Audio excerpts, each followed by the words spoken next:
luz y salvación, eres tu Señor, te necesito a ti. En desesperación, escuchas mi oración, yo sé que estás aquí. No me rendiré, porque sé que yo veré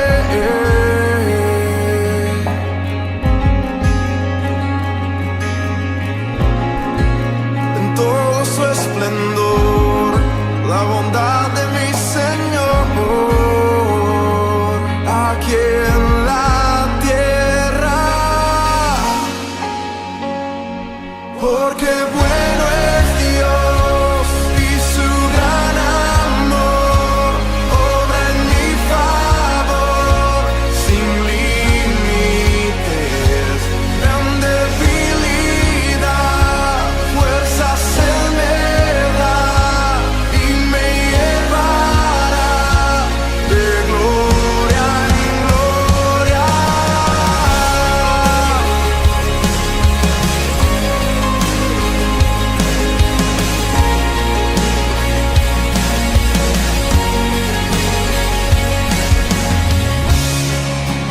Tú mi ayudador, castillo protector, en alto me pondrás.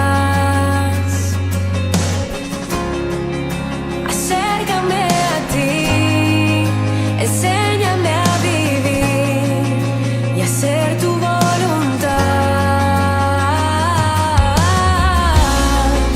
Y no me rendiré, porque sé que yo veré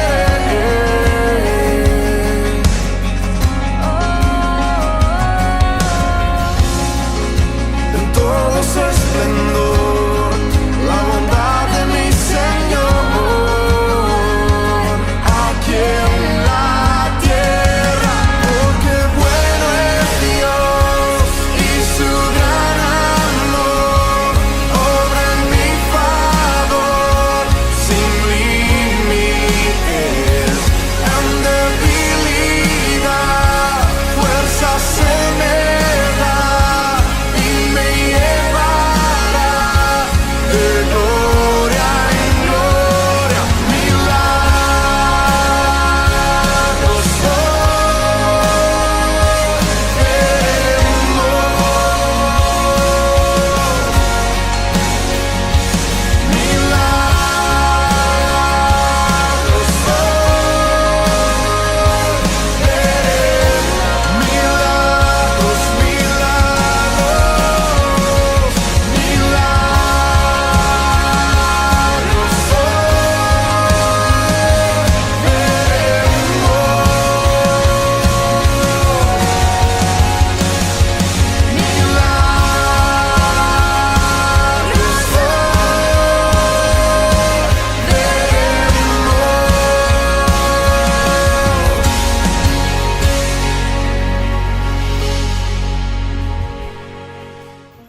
Dios les bendiga, amada familia. Qué bueno poder estar juntos otra vez y compartir de las riquezas inagotables de la palabra de Dios.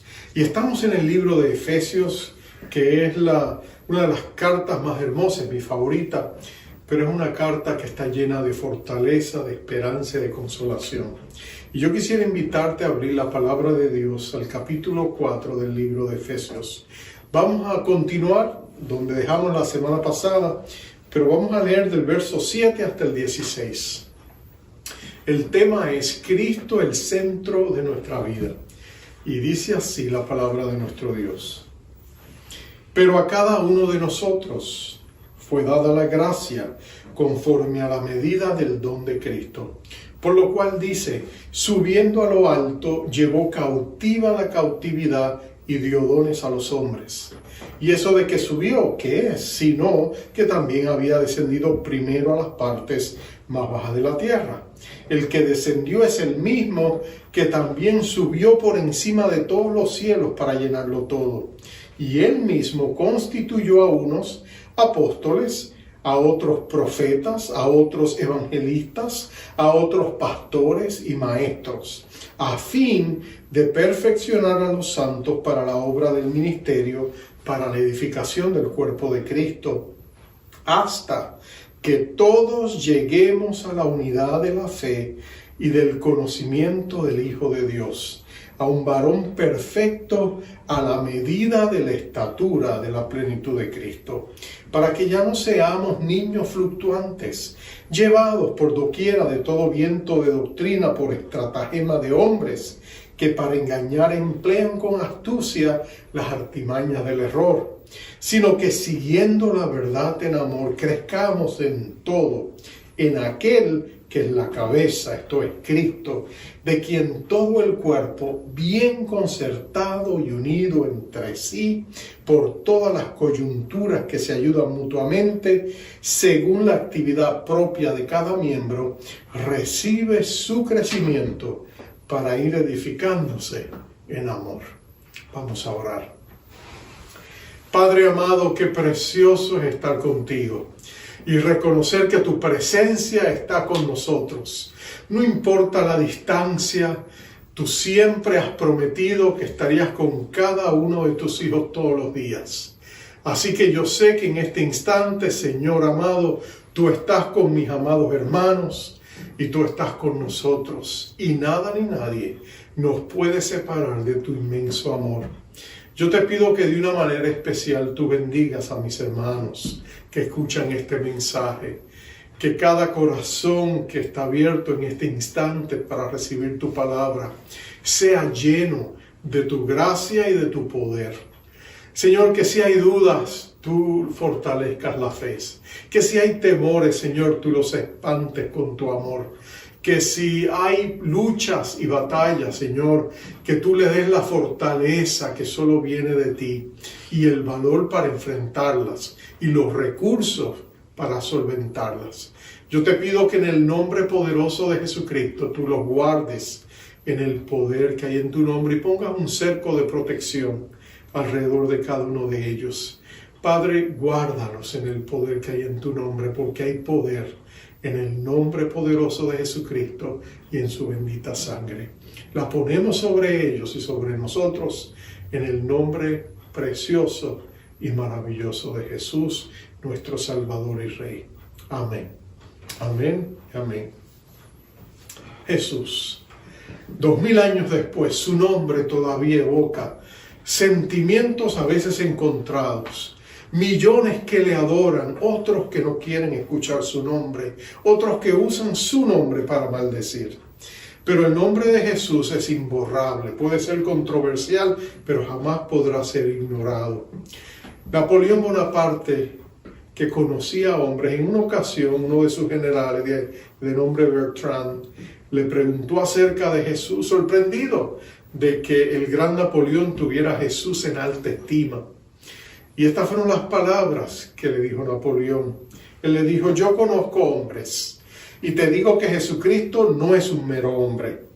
Todo acerca de él me asombra. Su espíritu me sobrecoge. Su voluntad me confunde. No hay ninguna posible comparación entre él y ningún otro ser humano en el mundo. Su nacimiento, la historia de su vida, la profundidad de su doctrina, su evangelio, su marcha a través de las edades. Todo esto me asombra. Me parece un indescifrable misterio. Y añadió: Alejandro, César, Carlomagno y yo fundamos imperio, dijo Napoleón. Pero ¿en qué consistió nuestro genio? La fuerza. Jesucristo fundó su imperio en el amor, y aún hoy millones estarían dispuestos a morir por él. Todo cuanto él dijo es cierto, pero Napoleón hablaba de Jesús como un admirador, no como un adorador. Por eso, a los que conocen a Jesucristo, los que han llegado a poner su fe en Él como su Salvador, entienden que la grandeza de Jesús no es la grandeza de los grandes héroes del pasado, que dejaron sus marcas imborrables en la historia por sus logros que lograron alcanzar.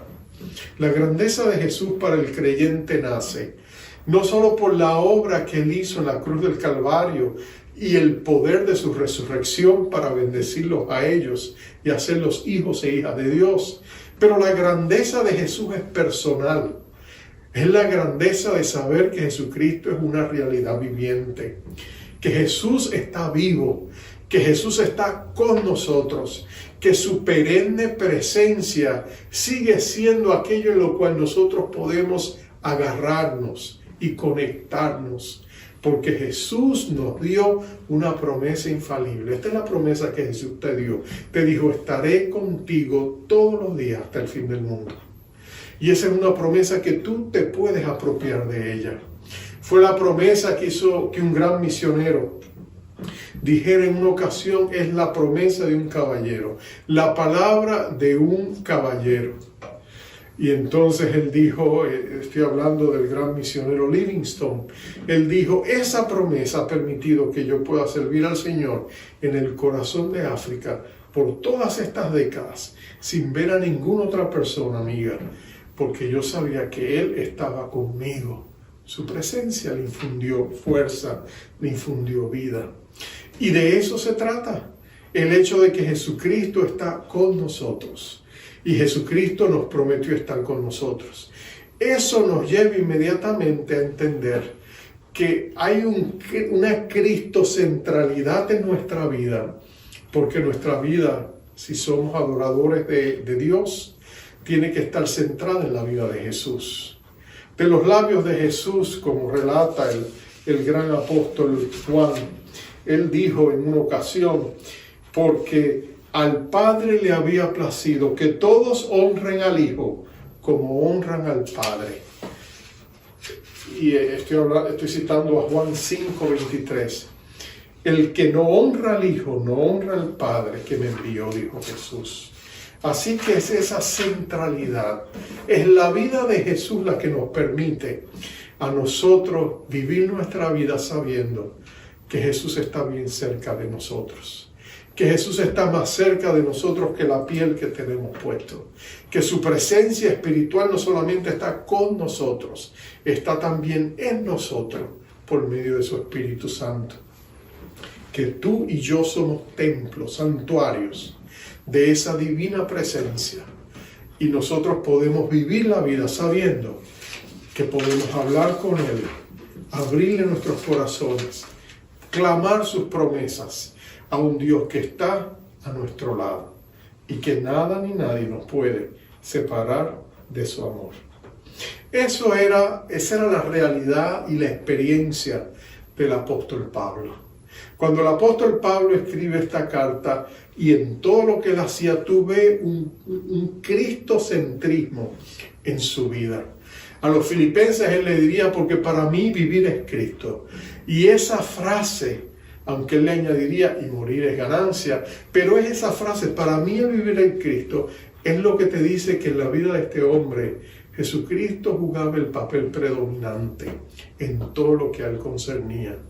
Y tú lo ves en esta carta. Él ha estado hablando de la unidad, pero tú ves que desde el comienzo hasta el final, Cristo está en el centro de todas las cosas, porque todo lo que recibimos de nuestro Padre Celestial viene a través de Jesucristo.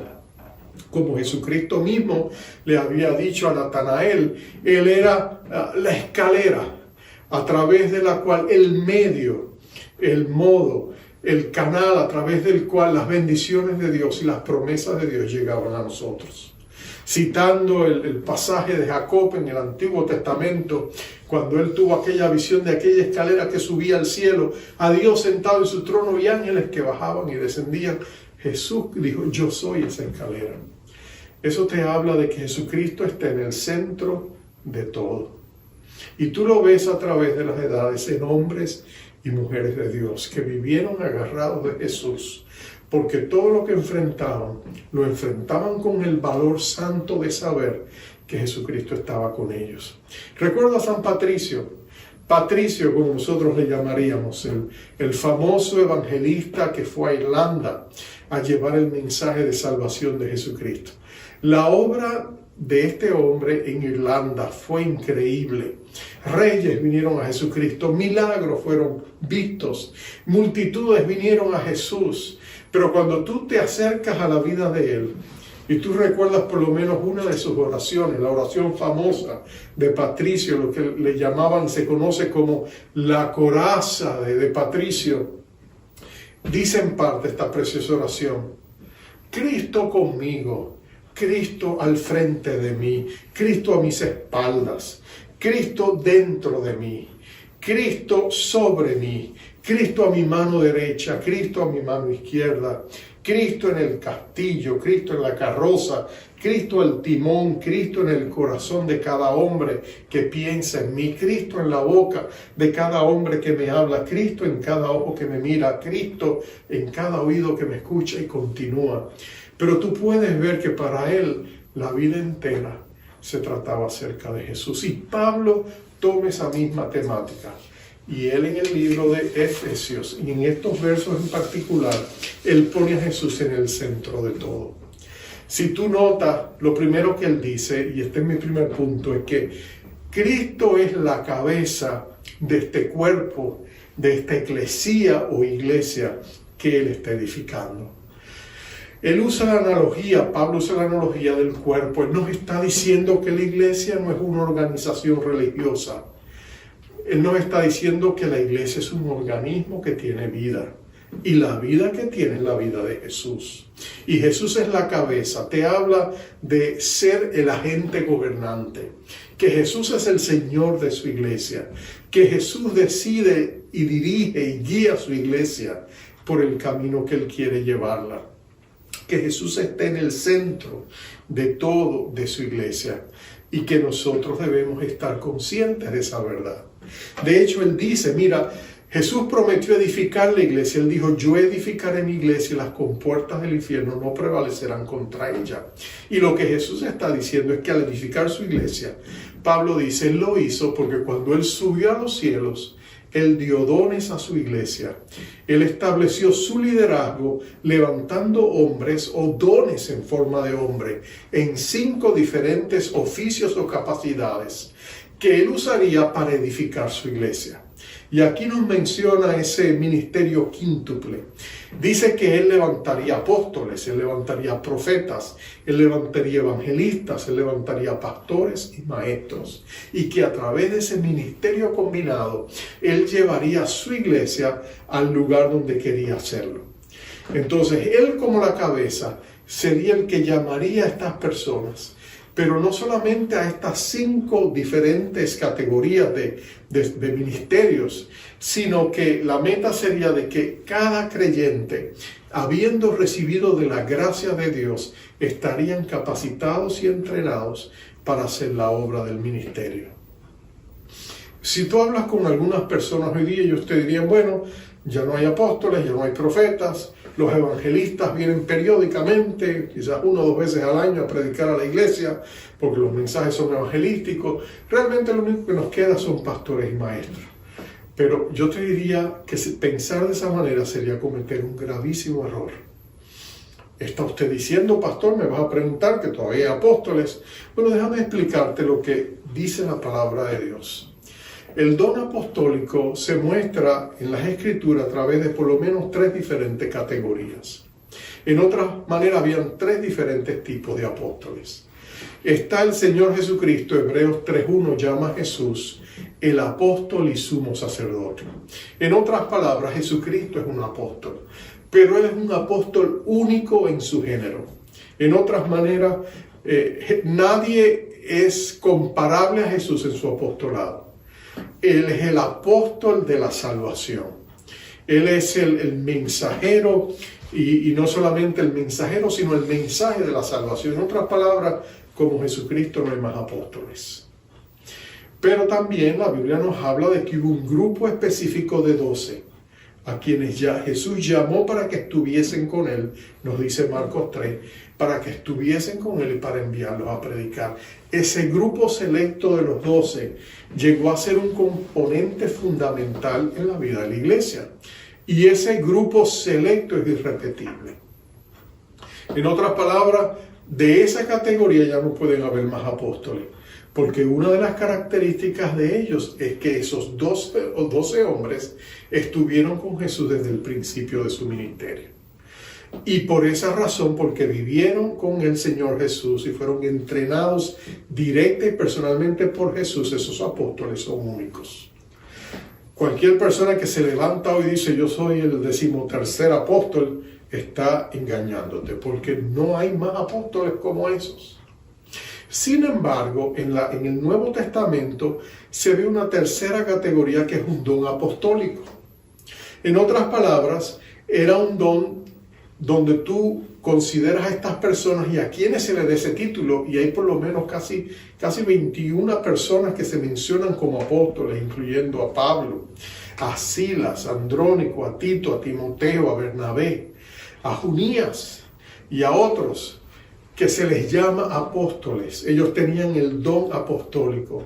El don apostólico tenía que ver con la capacidad de reunir y crear movimientos de personas y organizar esos movimientos en iglesias, en congregaciones, pero muchas veces en movimientos. Y eso es lo que tú ves en las páginas del Nuevo Testamento.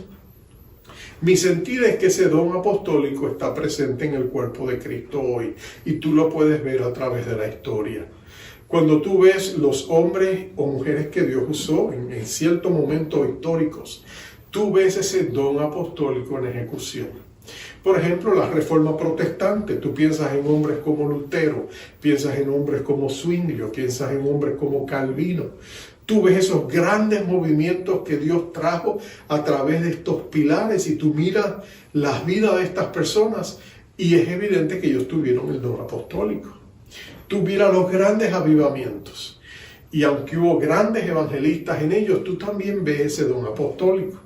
Lo ves en Juan Wesley, lo ves en Alberto Benjamin Simpson, lo ves en otros que Dios levantó y crearon grandes movimientos y el don apostólico tú lo ves presente. Ellos mismos no se miraron o se declararon apóstoles. Eran demasiado humildes quizás para hacerlo, pero lo cierto es que tú ves ese don en ejecución y Dios lo sigue usando hoy en el cuerpo de Cristo. Entonces tú ves que el don está presente porque Dios sigue obrando y edificando a su iglesia y el don apostólico en varios sentidos era importante. El primer don apostólico fundamental de los 12, pero luego el don apostólico exhibido y mostrado en la dirección que Dios lleva a su iglesia. Pero no solamente eso, está el don profético. Algunos dicen ya no hay profeta porque piensan que el don profético solo tiene que ver con el pronunciamiento de eventos por porvenir, y aunque Dios todavía habla y advierte a la iglesia de cosas y llama a la iglesia a arrepentirse a través de hombres que tienen el don profético otra vez. Pero si tú miras lo que la palabra de Dios dice en 1 de Corintios capítulo 14, verso 3, el don profético cumple una función muy importante. Mira lo que dice: pero el que profetiza habla a los hombres para edificación, exhortación y consolación. El don profético edifica, el don profético exhorta, el don profético consuela, y eso todavía está patente en el cuerpo de Cristo porque la necesidad todavía está ahí. Lo mismo con los evangelistas. Los evangelistas, no solamente los grandes evangelistas como Billy Graham o Luis Palau o Bill Bright o tantos otros que han llevado a multitudes de personas a los pies de Cristo, el don todavía está ahí. El don pastoral, el don de enseñanza, todavía está ahí. ¿Por qué? Porque son dones importantes en la edificación de la iglesia, del cuerpo de Cristo. Y Cristo es el que los da, Cristo es el que los comisiona, Cristo es el que lo hace. Y no hay razón de pensar que la iglesia ha llegado al lugar donde ya no los necesita. Por eso es que Él dice y nos da la razón de ser de este ministerio quíntuple. Él dice, a fin de perfeccionar o capacitar o entrenar a los santos para la obra del ministerio, para la edificación del cuerpo de Cristo. En otras palabras, ellos no solamente harían la función de su ministerio, pero también entrenarían a otros, mentorearían a otros, serían tutores de otros, para que ellos a su vez pudieran reproducirse y de esa manera, a través de las edades y los tiempos, la iglesia tener este ministerio quíntuple que era necesario para la edificación del cuerpo de Cristo. Y él dice hasta, note esa palabra, hasta que todos lleguemos a la unidad de la fe y del conocimiento del Hijo de Dios. Tú miras el cristianismo hoy, no estamos ahí todavía. Tú no ves esa unidad. Hay divergencias, hay diversidad, pero también hay diferencias. Pero mientras la iglesia de Cristo esté en la tierra, vamos en esa dirección. Y el deseo de Dios es que un día lleguemos a esa unidad perfecta. Ahora, nota por favor que en medio de todo eso, la visión y la meta es clara. Y este es mi segundo punto. ¿Y cuál es esa visión y meta? Es la Cristo semejanza. En otras palabras, Cristo tiene que ser formado en nosotros. Tenemos que alcanzar un nivel de madurez. Cuando habla de perfeccionar, la palabra que se traduce perfeccionar, habla de madurez. Cuando algo está completo, como cuando un barco estaba listo para zarpar y decían, tenemos todo, sí, la tripulación está, lo que vamos a llevar, la carga está lista, todo está lista, podemos salir. O por ejemplo, en el caso moderno sería como en un avión, cuando el piloto recibe de la central el permiso, la luz verde para empezar a salir. Todo está listo, todo está en su lugar, podemos salir, estamos completos. Entonces, ese concepto es de que hay una meta y es que Dios quiere obrar en nosotros de tal manera que la iglesia sea un lugar donde personas llegan a ser como Jesús. La meta de todo creyente, mi meta como creyente, tu meta como creyente, es ser igual a Jesús. Y tú dices, pero ¿cómo puedo yo ser igual a Jesús cuando Él es el perfecto Hijo de Dios? Bueno, cuando tú y yo exhibimos el carácter de Jesús, cuando tú y yo vivimos, aún con nuestra propia personalidad, expresamos el carácter o la manera de ser de Jesús, estamos siendo como Jesús. Es interesante que en Antioquía, nos dice el libro de los Hechos, fue el lugar donde a los primeros cristianos le empezaron a llamar por el nombre de cristianos. Antes se le conocía como los seguidores del camino, porque Cristo era el camino y ellos le seguían.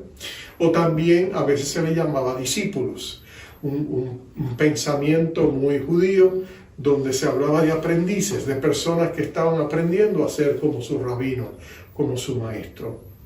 Pero fue en Antioquía donde se acuña este término, y no era un buen término. Ellos lo usaban para insultarlos, para burlarse de ellos, porque la palabra cristiano significa pequeños cristos.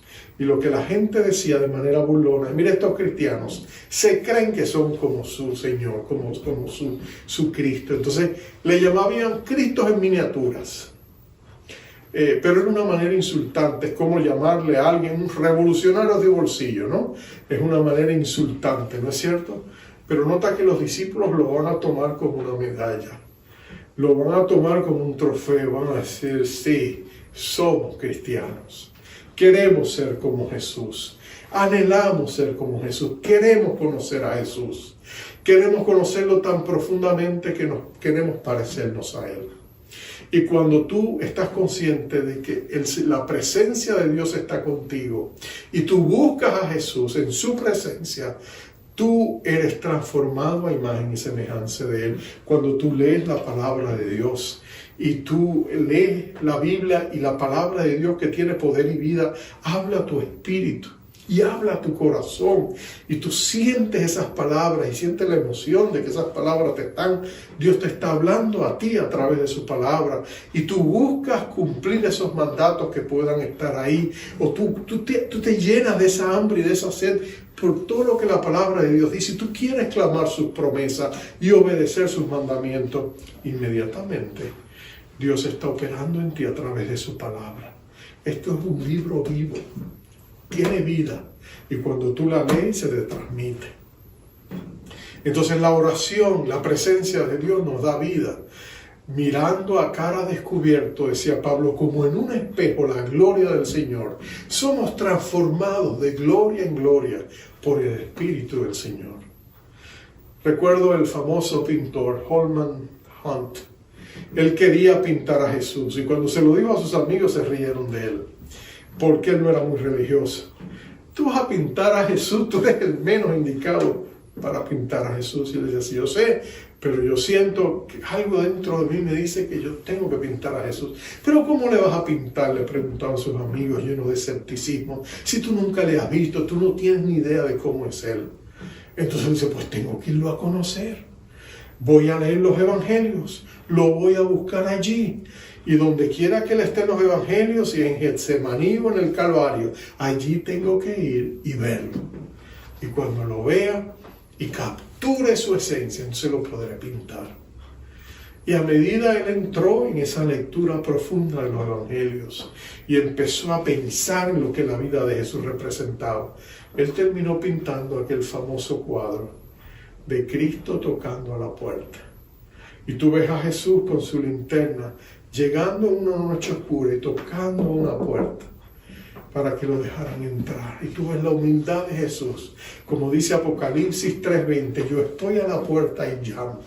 Si alguno oye mi voz y abre la puerta, yo entraré y cenaré con él y él conmigo. Y tú notas inmediatamente la anuencia de Jesús, el deseo de Jesús de compartir con nosotros. Y se lo dijo, Apocalipsis 3:20, a la peor iglesia que había de esas iglesias que se mencionan en Apocalipsis, era la iglesia de la Odisea, la iglesia que estaba en peor condición espiritual, donde imagínate, Jesús tiene que llegar a su puerta y tocar para que lo dejen entrar. Tan mal estaba la iglesia. Aunque ellos se pensaban que estaban muy bien, ellos estaban muy mal. Ellos se veían ricos, visionarios, se veían revestidos de esplendor espiritual, pero era pura religiosidad. Porque cuando Jesús los confronta, Jesús les dice, ustedes están ciegos, ustedes están pobres y ustedes están desnudos. Entonces, Él les dice, yo estoy a la puerta y toco, ábranme. Y entonces yo les puedo bendecir. ¡Qué humildad la de Jesús! Pero ese es el Señor que tú y yo servimos, ese es el Señor que tú y yo amamos. Y ese es el Señor que Holman Hunt llegó a pintar. Un Jesús que era digno de ser imitado, un Jesús inspirador, un Jesús que cuando tú quieres ser como Él, realmente estás alcanzando la elevada altura de la estatura, de la alta vocación a la que Él te llama a ti y a mí. Ser como Jesús. Y tú dirías, pero Señor, ¿cómo puedo yo ser como Jesús si yo mismo no lo puedo hacer? Pero nota esto, Dios ha provisto a su bendito Espíritu Santo para que nos ayude. Nota que dice que su voluntad es que crezcamos juntos como hermanos a semejanza de Cristo. Mira el verso 16, dice, de quien todo el cuerpo, bien concertado y unido entre sí por todas las coyunturas que se juntan mutuamente según la actividad propia de cada miembro, recibe su crecimiento para ir edificándose en amor. Recibe su crecimiento. No lo genera, lo recibe. ¿De parte de quién? De Dios. Nosotros crecemos mejor cuando crecemos juntos porque Cristo, a través de su Espíritu, es el que nos da el crecimiento. Pablo lo diría con los corintios, cuando le dirían en Corinto, en una iglesia donde muchos estaban comparando y tomando partido, yo soy de Pablo, yo soy de Cefas, yo soy de Apolo, y Jesús les va a decir, ninguno de nosotros somos nada. Algunos hacen cada cual la obra, algunos siembran, otros riegan agua sobre la semilla, pero el crecimiento, dice él, lo da Dios. Y eso es lo que nos está diciendo. Tú y yo solo crecemos cuando nos conectamos a la fuente que da el crecimiento, y esa fuente es Jesús. Y cuando tú y yo nos conectamos a Él, todo cambia.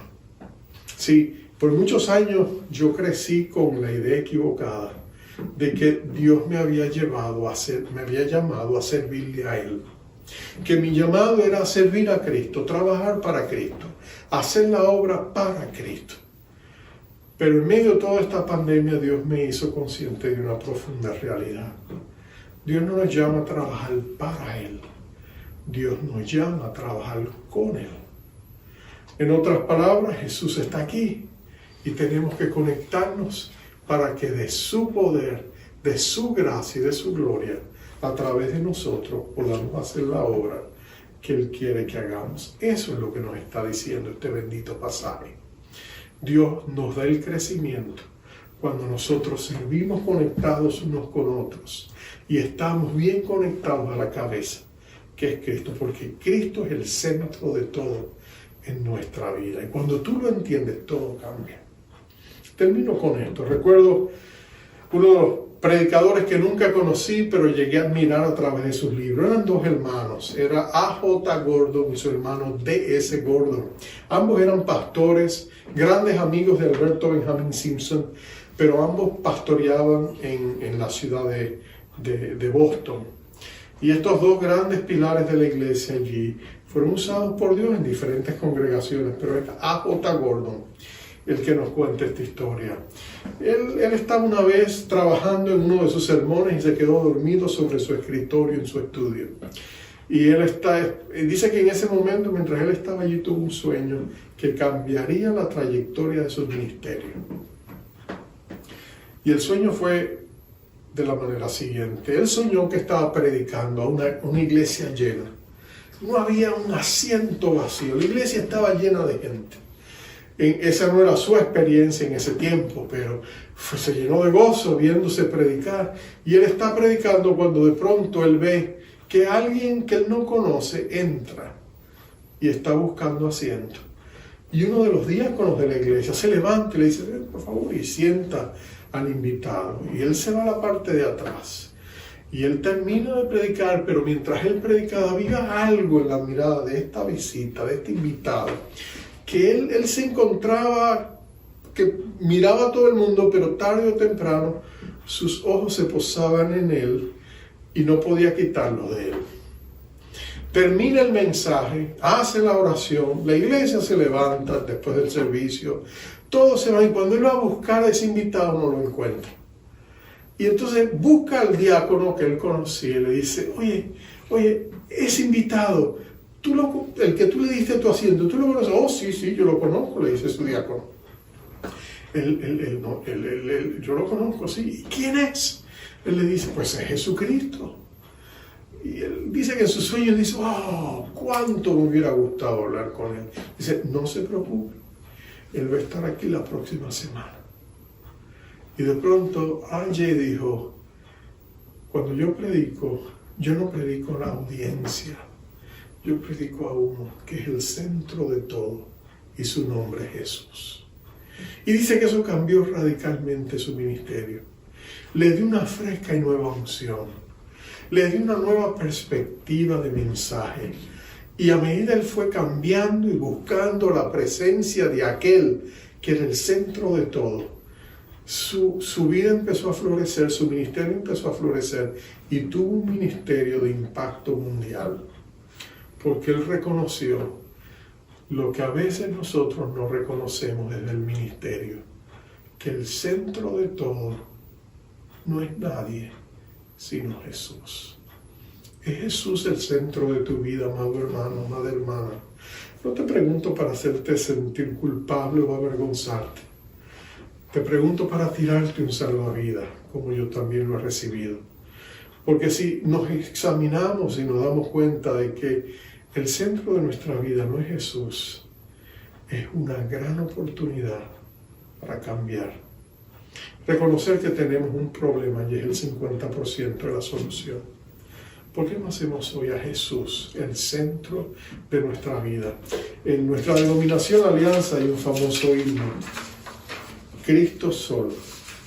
Y en ese precioso himno dice: Cristo solo es nuestro anuncio. Jesucristo es el centro de todo. Jesús Jesús, Jesús. Vamos a orar y vamos a ir a Él, porque Él está con nosotros aquí ahora. Y Él desea que nosotros hagamos de Él el centro de todo. Como oraba el Patricio, Cristo al frente de mí, Cristo a mis espaldas, Cristo dentro de mí, Cristo a mi mano derecha, Cristo a mi mano izquierda, Cristo sobre mí y Cristo el camino por el cual también caminamos. Oh amado Padre, gracias que a ti te plació hacer a tu Hijo amado el centro de la vida de tu iglesia. Lo hiciste la cabeza. Tú estás sobre Él, pero a tu Hijo lo hiciste la cabeza y a nosotros nos hiciste el cuerpo para que estemos conectados a Él. Gracias que nuestro Señor Jesucristo es nuestro apóstol y nuestro sumo sacerdote, aquel que nos conecta a ti, oh Padre amado. Qué precioso es saber que en Jesús está todo cuanto necesitamos. En Él encontramos la salvación, en Él encontramos la santificación. A través de Él podemos llegar a ser como Él porque Él nos ayuda a crecer, Él nos da el crecimiento. Pero también, Señor, Él es nuestra sanidad cuando estamos enfermos. Y Él también será nuestro Rey que vendrá en gloria. Cuando venga por nosotros, por su iglesia en su segunda venida, o cuando venga a buscarnos, porque ha llegado la hora de estar con Él. Cristo es todo en todo para nosotros. Señor, reconocemos que a veces nos olvidamos de esa verdad, que a veces las ocupaciones de la vida, a veces los temores que entran por debajo de la puerta de nuestros corazones, la ansiedad que a veces nos arropa, las dudas, el temor que viene a visitarnos, a veces nuestras tropezones y caídas ante la tentación, en medio de las ocupaciones que tenemos, en medio de todo lo que se viene sobre nosotros en estos días difíciles que nos han tocado vivir. Oh Dios mío, qué fácil es quitar los ojos de Jesús. Y empezamos a hundirnos como Pedro. Pero amado Cristo, qué precioso es saber que aún el mismo Pedro, cuando se estaba hundiendo, gritó aquella frase en un instante, dijo: sálvame, Señor. Y dice que inmediatamente, instantáneamente, tú estabas a su lado, con tu mano agarrada a la de él, sacándolo a flote. Tú puedes hacer lo mismo con nosotros en este día. Ven sobre nosotros, oh Jesús. Perdona nuestras distracciones, perdona nuestros pecados, perdona, Señor, nuestra arrogancia de a veces depender de nosotros mismos en vez de reconocer que tú eres nuestra vida. Perdónanos cuando trabajamos para ti en vez de trabajar contigo. Pero sobre todas las cosas, oh Dios, abre las puertas de nuestro corazón y esa semilla que plantaste en nosotros con nuestra salvación, hazla crecer para que Cristo sea formado en nosotros y seamos como Él es. Que podamos caminar en su victoria, que podamos caminar en su amor, que podamos mostrarle al mundo que hemos estado con Jesús. Padre, te pedimos no solamente que nos perdones, sino que nos des una fresca y nueva unción.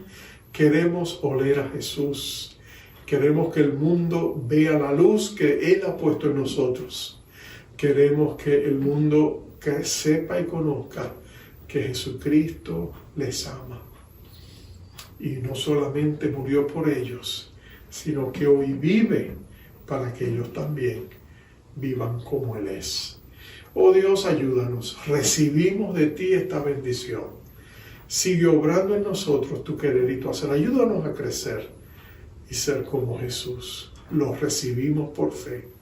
En su nombre bendito te lo pedimos. Damos gracias. Amén. Amén y amén.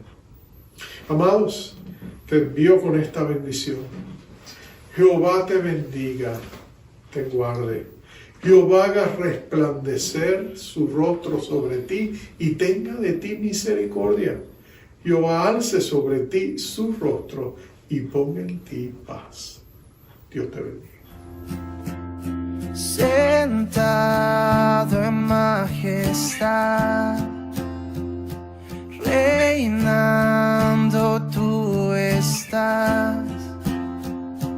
Tu gracia puedo ver, me acerco a tus pies.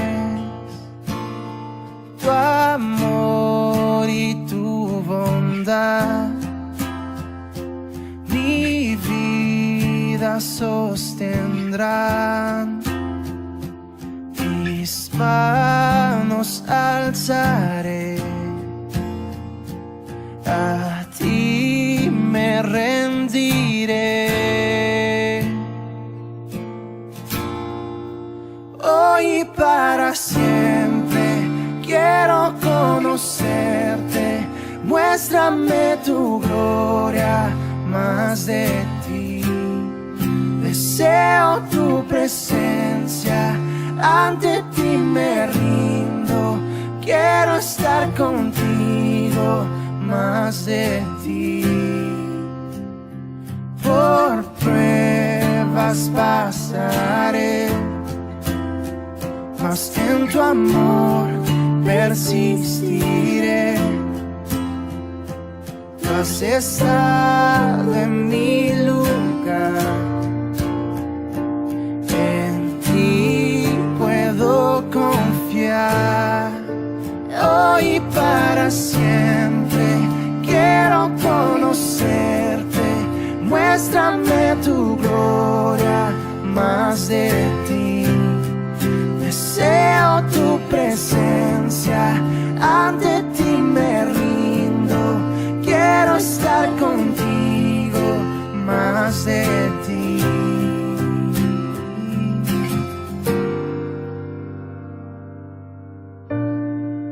Más de ti.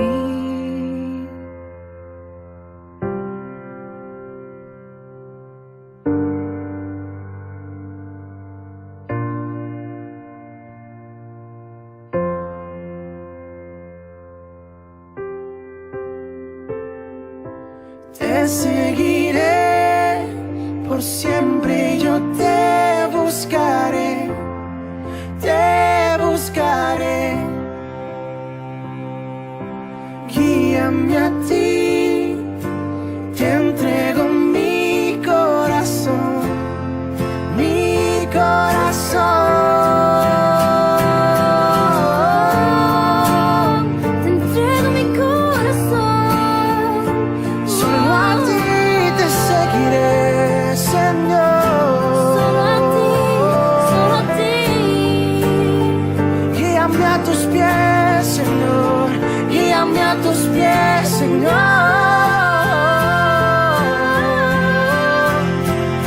Yo te quiero ver. Muéstrame más de tu amor, más de tu amor. Te adoraré, tu rostro yo buscaré.